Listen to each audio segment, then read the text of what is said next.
Hello, my name is Jimmy Costello from the NX product marketing team, and today we're going to be looking at how to create parts and drawings with Teamcenter inside of NX. This process as a whole is similar to how we would typically create new parts and drawings, although there are a few extra things to pay attention to. To begin, I'm going to navigate over and select File, New, and then Item.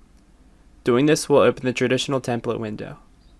Here, we can immediately notice a few extra wrinkles. One of the first things you should pay attention to is the Projects button found under Other Parameters. This is unique to when Teamcenter is inside of NX and will dictate what project our new file will be a part of. Once that is set, the next thing we can do is select the name and attributes for our new part. Double-clicking the red asterisk will auto-assign the item and revision IDs. This will honor the naming rules defined in Teamcenter.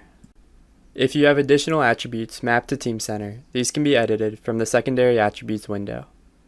With this finished, we can now open our new part by selecting OK. To create drawings from our new part, once again we should navigate to File, New, and then Item. Similar to how we created our part, once again the drawing uses an ordinary template, though there are a few extra things to pay attention to. The most important difference for working with Teamcenter inside of NX is this relationship column here in the middle. For each size template, we have the option to choose if it will be a specification or master drawing. The specification relationship will create the drawing dataset under the same item revision as the design.